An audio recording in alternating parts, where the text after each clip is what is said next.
கிறிஸ்துவுக்குள் பிரியமானவர்களே, ஆண்டவராகிய இயேசு கிறிஸ்துவின் நாமத்தில் உங்கள் யாவரையும் அன்போடு நாங்கள் வாழ்த்துகிறோம். இந்த லெந்து காலத்திலே ஒவ்வொரு நாளும் சாமுவேல் பவுல் ஐயர் எழுதிய ஆத்தும நேசரின் அங்க மகத்துவம் என்கிற தியானத்தை நாம் கேட்டு வருகிறோம். இந்த நாளிலும் ஆத்தும நேசரின் உமிழ்நீர் என்கிற தலைப்பின் கீழாக 21வது தியானத்தை நாம் தியானிப்போம்.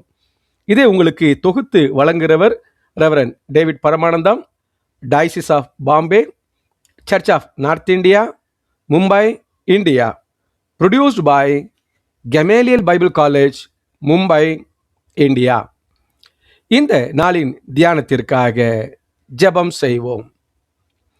அன்புள்ள பரலோக பிதாவே, எம் ஆத்தும நேசராகிய இயேசு கிறிஸ்துவின் திருப்பாடுகளை தியானிக்கும் இந்த வேளையில் எங்களோடு இரும். சிறப்பாக உமது குமாரனின் பரிசுத்தமான திருவாயிலிருந்து புறப்பட்ட வல்லமையை எண்ணி உம்மை துதிக்கிறோம். ஆண்டவரே, பேச முடியாமல் தவித்த ஊமையனுக்காக நாவின் திமிரை நீக்கி அவனை பேச வைத்த உமது உமிழ்நீரின் அதிசயத்தை நினைக்கிறோம். பார்வையற்றவளின் இருண்ட கண்களுக்கு தெய்வீக கலிக்கமாயிருந்து ஒளி தந்த உமது வல்லமையை நாங்கள் போற்றுகிறோம். உமது வாயின் வார்த்தையாலும் உமிழ்நீராலும் நீர் செய்த அந்த சுகமளிக்கும் செயல்கள் இன்று எங்கள் ஆத்தும குருட்டாட்டத்தையும் மந்த புத்தியையும் நீக்கட்டும். இந்த தியானத்தின் வழியாக உமது பரிசுத்தத்தை நாங்கள் உணர கிருபை தாரும். மீட்பர் இயேசு கிறிஸ்துவின் நாமத்தில் ஜெபிக்கிறோம் பிதாவே, ஆமேன்.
ஆத்தும நேசரின் அங்க மகத்துவம் தியானம் 21. ஆத்தும நேசரின் உமிழ்நீர். இந்த நாளின் தியானத்திற்கான வேத வசனங்களை வாசிக்கிறேன்.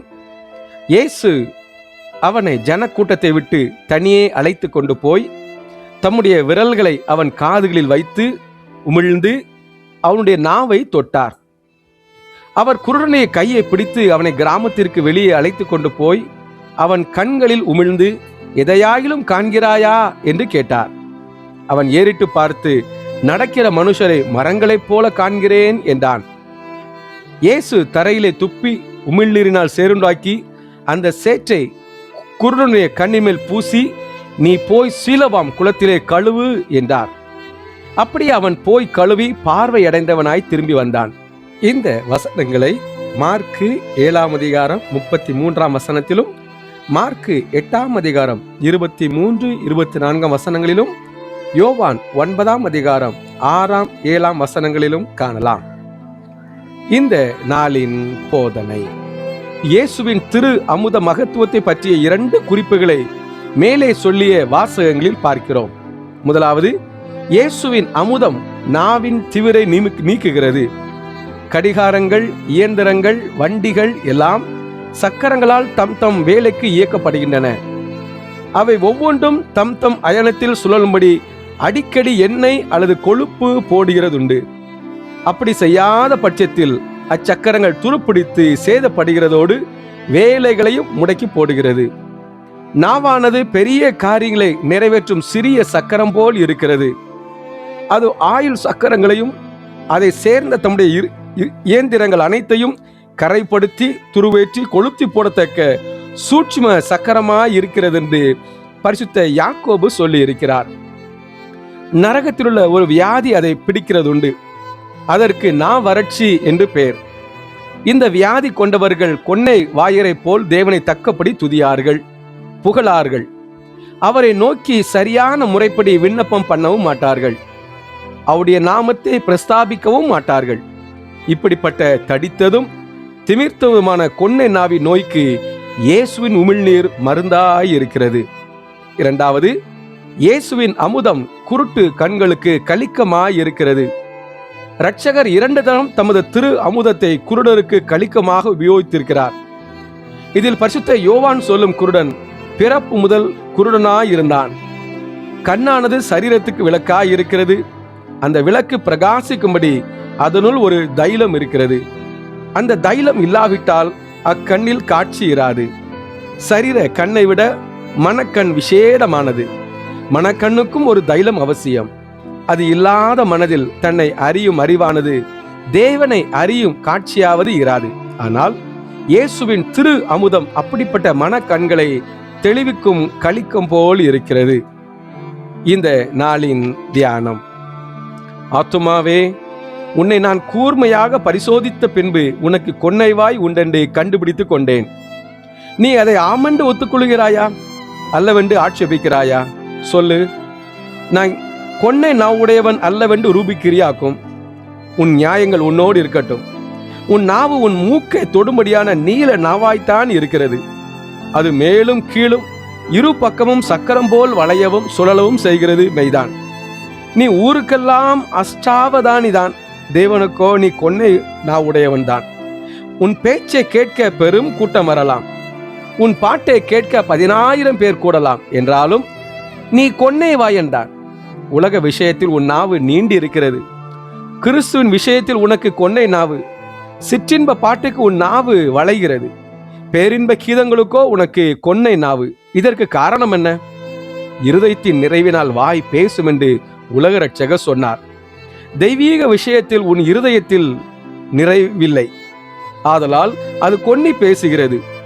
தேவ அன்பு உன் இருதயத்தில் நிறைவா இல்லை, ஆதலால் உன் இருதயம் தேவ அன்பு விஷயத்தை குறித்து கொன்னி பேசுகிறது. விசுவாசம், தாழ்மை, பொறுமை, தேவ பக்தி முதலிய சற்குணங்கள் உன் இருதயத்தில் நிறைவாய் இல்லை. ஆதலால் அதை பற்றிய விஷயங்களை நீ பேசும்போதெல்லாம் கொன்னை வாயனை போல் திட்டு பேசுகிறாய். நான் உன்னை கொன்னை வாயன் என்று சொன்னது சரிதானா? சரிதான். அப்படியானால் நாம் அந்த நோயை தீர்க்கும் வைத்தியனாகிய இயேசுவண்டை போவோமாக. ஆத்துமநேசரே, நான் ஆத்துமாவிலும் ஆவியிலும் சரீரத்திலும் கொன்னை நாவுடையவன் போல் இருக்கிறேன். இப்படி கொன்னை நாவோடே நான் காலம் கழிக்கிறதை விட முழுவதும் ஊமையனாய் இருந்து விட்டால் நலமாயிருக்கும் அல்லவோ? நான் எல்லா விஷயங்களையும் சாமர்த்தியமாய் பேசி முடிக்கிறேன். உம்முடைய விஷயங்களிலோ என்னை விட திக்கு வாயனை நீர் இந்த அகண்ட லோகத்தில் கண்டிருக்கவே மாட்டீர். என் கொன்னை நாவுக்கு நீர் வைத்தியம் செய்வீராக. இதோ என் நாவை நீட்டுகிறேன். அதை பிடித்து கொண்டு உமது சித்தத்துக்கு மிஞ்சினதை பேசத்தக்கதான நீளம் அதில் இருந்தால் அதை வெட்டி போடும். அல்லது உமது மனதுக்கு ஏற்றபடி பேசவும் பிரஸ்தாபிக்கவும் என்ன செய்ய வேண்டுமோ அது எல்லாம் செய்யும். அதற்கு கடிவாளம் போட வேண்டுமானாலும் அதில் ஆணி அடிக்க வேண்டுமானாலும் அதை உமது இஷ்டத்துக்கு ஒப்பு கொடுக்கிறேன். எல்லாவற்றுக்கும் மேலாக அதில் ஒரு வறட்சியை வெகு காலமாய் பார்க்கிறேன். அந்த வறட்சியானது காலத்துக்கும் இடத்துக்கும் காரியத்திற்கும் தக்கதாய் எனக்குள் மிஞ்சுகிறது. தெருவில் பாடுகிற நான் தேவாலயத்தில் கொன்னுகிறேன். செவ்வாய் புதனில் கலைக்கியானங்கள் பேசும் நாவு ஞாயிறில் திக்குவாயாக போகிறது. ஆதலால் ஆலய ஆராதனையில் ஆமேன் என்று சொல்ல முதலாய் அடிக்கடி நாவு எழும்புகிறதில்லை. இப்படிப்பட்ட திக்கு நாவுக்கு நீர் ஒரு வைத்தியம் செய்ய மாட்டீரா? என் இயேசுவே, இப்படியே நான் காலம் கழிப்பது எனக்கு நஷ்டத்தையே உண்டாக்குகிறது என்று கண்டேன். ஆதலால் என் அருமையுள்ள வைத்தியரே, அடியேனுக்கு வைத்தியம் செய்வீராக. உம்முடைய வைத்தியம் முடியும் மட்டும் நான் என் நாவை நீட்டிக்கொண்டே இருப்பேன். என் இயேசு என் நாவில் கட்டை அவிழ்க்கிறார். அதில் பெருமை என்னும் ஒரு ஜவ்வு தானாய் வளர்ந்து என் நாவை சுற்றி இறுக்கமாய் கட்டி கொண்டிருந்தது. அதை வெட்டினார். மற்றவர்களை நிந்திக்கவும் சபிக்கவும் தூஷிக்கவும் உதவும் ஒரு நஞ்சு மருந்து அதில் இருந்தது. அந்த மருந்தில் கோபம் வைராக்கியம் என்னும் பொறிகள் விழுந்தவுடனே அது பீரங்கி வெடித்தது போல் வெடிக்கும். அதை அவர் ஒருவித கருவியால் இழைத்து எடுத்து விட்டார். அதன் மேல் ஒரு கள்ள தோலும் வளர்ந்திருந்தது. அதற்கு பொல்லாப்பு கபடம் என்று பெயர். அதையும் அவர் வாழைப்பழத்திற்கு தோல் உரிப்பது போல உரித்து சுத்தப்படுத்தி விட்டார். எல்லா வைத்தியத்திற்கும் பின்பு அவர் தமது திரு அமுதை என் நாவில் தடவினார். அது முதல் அதன் வியாதி சமூலமாய் நீங்கிவிட்டது. அல்லேலூயா. இப்பொழுது என் நாவு தேவ மகிமைக்கும் அவரை ஸ்தோத்தரிப்பதற்கும் நன்றாய் வருகிறது. திக்குவாய் எண்ணப்பட்டதே என் நாவில் இப்பொழுது இல்லை. என் நாவிலிருந்து வரும் வார்த்தைகளை கேட்க என் இரட்சகரும் பிரியமாய் இருக்கிறார். அது பரிசுத்த ஸ்தலத்தில் உள்ள அக்கினியால் கொளுத்தி போடப்பட்ட என் ஆயுள் சக்கரம் முழுவதையும் தேவ துதியால் நிரப்புகிறது. என் நாவில் திவ்ய அமுதமும் பூசப்பட்ட நாள் முதல் அதில் உண்டாகும் அன்பின் வசனங்களையும் ஆறுதலின் வாக்கையும் கேட்கும்படி அநேகம் வர காண்கிறேன். இனி நான் செய்ய வேண்டிய ஒரே கடமை உண்டு. அதாவது பழைய அழுக்குக்கும் கட்டுக்கும் கள்ள தோளுக்கும் மறுபடியும் என் நாவை சேதப்படுத்தாதபடி என் வைத்தியனை நோக்கி எப்போதும் மண்டாடி வருவேன்.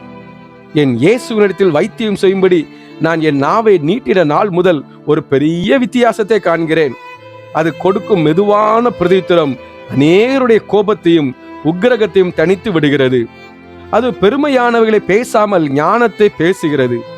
அது தன் ஒரு பக்கத்தால் துன்மார்க்கத்தை கண்டித்து மறு பக்கத்தால் சன்மார்க்கரை உற்சாகப்படுத்துகிறது. தேவனை துதிக்கும் துதி எப்போதும் என் வாயில் இருக்கிறது.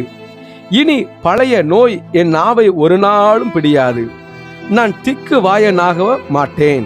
ஏனெனில் நான் என் நாவினால் பாவம் செய்யாதபடிக்கு என் வாயை கடிவாளத்தால் அடக்கி வைப்பேன் என்று அவருக்கு உடன்படிக்கை செய்து கொடுத்திருக்கிறேன். என் ஆத்துமாவுக்கு கொன்னை வாய் நோய் இருக்கிறதோடு கூட அதன் கண்ணும் கெட்டு இருக்கிறது. ஐயோ, என் நிலைமை போல பரிதாபமான நிலையும் உண்டோ? அதை நீக்கும் வைத்தியம் உண்டென்று நான் அறிந்திருக்கிறதால் என் நிலைமையை குறித்து அழுது கொண்டிராமல் வைத்தியரிடம் போய் அதற்கு வைத்தியம் செய்து கொள்வேனாக. நான் இயேசுவின் உமிழ்நீர் தைலத்தை ஊற்றாமல் என் கண்ணை கெடுத்து போட்டேன். ஐயோ, குருடாக்கி போட்டேன். என் மனதில் ஒருவித கொழுப்பு உண்டாகி மன கண்ணை மூடிக்கொண்டதால் நான் குருடனானேன். நான் என்னை அறியாத குருடனும் என் இரட்சகரை அறியாத கபோதியுமானேன். என்னை பெற்ற தகப்பனையும் எனக்கு பாலூட்டின தாயையும் காண கண்ணிலையே. ஐயோ, நான் என்ன செய்வேன்? எனக்கு கைலாக கொடுப்பாரும் இல்லை, கலிக்கம் இடுவாரும் இல்லையே. நான் என்ன செய்வேன்? இயேசுவின் வாயிலிருந்து வந்த உமிழ்நீரும் சரி, அவருடைய வசனமும் சரி, அவருடைய திரு இருதயத்தில் புறப்பட்ட சுவாசமானது சில தரம் இரட்சணிய நேச அனலால் குணமளிக்கும் உமிழ்நீராயும் சில தரம் இரட்சணிய வசனங்களைப் பொழியும் ஒளி அணுக்களாயும் வெளிப்பட்டது. ஆதலால் எனக்கு இப்பொழுது அவருடைய வசனமும் சரி, அவருடைய உமிழ்நீரும் சரிதான். என் மனக்கண் என்ன முகாந்தரத்தாலாவது தன் காட்சியில் குண்டினால் நான் உடனே இயேசுவின் திரு வசன குப்பியை திறந்து அந்த வசன கலிக்கத்தில் 2 சொட்டை எடுத்து பூசி குணமடைவேனாக. தமது திருவசனமாகிய திவ்ய உமிழ்நீரை அவர் எனக்கு தந்திருக்கிறதோடு தாமும் வேளா தமது ஆவியின் மூலமாய் என் இருதய கதவை தட்டி, நீ குருடனாய் இருக்கிறாய், நீ பார்வை அடையும்படிக்கு உன் கண்களில் கலிக்கம் போடட்டுமா என்று கேட்கிறார். என் நேச இயேசுவே, என் ஆத்தும கதவை தட்டுகிறது நீரா? யாரோ என்று இருந்தேன். இப்பொழுதும் நேச இயேசுவே, உள்ளே வாரும். இயேசு மறுமொழியாக, நல்லது பாவி, கதவை திற என்கிறார். பாவியாகிய நான் அவருக்கு பிரதிநிதித்துவம் சொல்லும் பொழுது, ஐயா, நான் கதவை தடவியும் தாழ்பாலை கண்டுபிடிக்க இயலாமல் அவதிப்படுகிறேனே. திறவுகோள் துவாரத்தின் வதியாய் ஏதாவது வைத்தியம் செய்து முதலாவது என் கண்ணை தெளிவித்தால் நான் கதவை திறக்க சக்தி அடைவேன். இயேசு அதற்கு பிரதித்திரமாக, நீ போய் சீலவாம் குளத்திலே உன் கண்ணை கழுவு, அதாவது கிறிஸ்துவின் இரத்தத்தில் விசுவாசத்தில் வைத்து கழுவு, அப்பொழுது உன் கண் தெளிவாகும். அதற்கு பாவி மறுபிரதித்திரமாக, அப்படியே கழுவினேன், இப்பொழுது கண் தெளிவு, வெகு தெளிவு. எல்லாருக்கும் கண்ணாடி போட்டால்தான் தெரிகிறது, எனக்கு தானாய் தெரிகிறது. இன்று முதல் உலகத்திலும் அதில் உள்ளவைகளிலும் என் கண் செல்லாதிருப்பதாக. தமது கலிக்கத்தால் என் கண்ணை குணமாக்கின இயேசுவை நோக்க என் கண் பிரகாசமாய் இருப்பதாக. ஜெபம் செய்வோம். தயவுள்ள சுவாமி, என் விண்ணப்பத்தை கேட்பீராக. அடியேனுக்கு நாவிலும் நோய், கண்ணிலும் நோய். என்னை போலத்த நோயாளியையும் உம்மை போலத்த வைத்தியனையும் இவ்வுலகம் கண்டிருக்க மாட்டாது. இப்பொழுதும் சுவாமி, என் நாவின் திமிரை தீர்த்தருளும். சகல நாவாலும் அறிக்கையையும் துதியையும் அடைய வேண்டிய தேவனே, அடியேனுடைய நாவும் அந்த துதியில் சேர்ந்து கொள்ளும்படி என் நாவை தொட்டு அதன் திமிரை நீங்கும்படி உமது இரட்சணிய தைரியத்தை பூசியருளும். குழந்தைகள் வாயிலும் குருவிகள் வாயிலும் துதியையை உண்டு பண்ணுகிறவரே, நானும் என் நாவினால் உம்மை போற்றும்படி செய்யும். திவ்ய இயேசுவே, எனக்கு கண் குருடு. எந்த மாதிரி கண்ணாடியும் எனக்கு பிரயோஜனப்படுகிறதில்லை. என் கண்ணில் நயனமே இல்லை என்று சொல்லத்தக்கதாக அவ்வளவு குருடாய் இருக்கிறேன். உம்மிடத்தில் இருக்கிற கலிக்கம் ஒன்று தவிர வேறு மருந்து ஒன்றும் என்னை குணமாக்க மாட்டாது. ஆதலால் இரவும் பகலும் என் கண்ணை வானத்துக்கு நேராக ஏந்தி கொண்டிருக்கிறேன். எனக்கு வேண்டிய வெளிச்சமும் மழையும் காற்றும் உன்னதத்திலிருந்தே வருகின்றன. என் குருட்டு கண்ணுக்கு கலிக்கமும் அங்கிருந்துதான் வர வேண்டியது. கேளுங்கள், அப்பொழுது கொடுக்கப்படும் என்று வாக்கு பண்ணி, இரட்சகரே, உமது கலிக்கத்தை எனக்கு தாரும். உம்மிடத்தில் வந்த குருடர் எல்லாரும் கண்ணில் காட்சியோடும் வாயில் பாட்டோடும் போனது போல அடியானும் போக அருள் புரிவீராக. எல்லாவற்றையும் எங்கள் ஆண்டவர் இரட்சகருமாகிய இயேசு கிறிஸ்துவின் நாமத்தில் ஜெபிக்கிறோம் சுவாமி. ஆமேன்.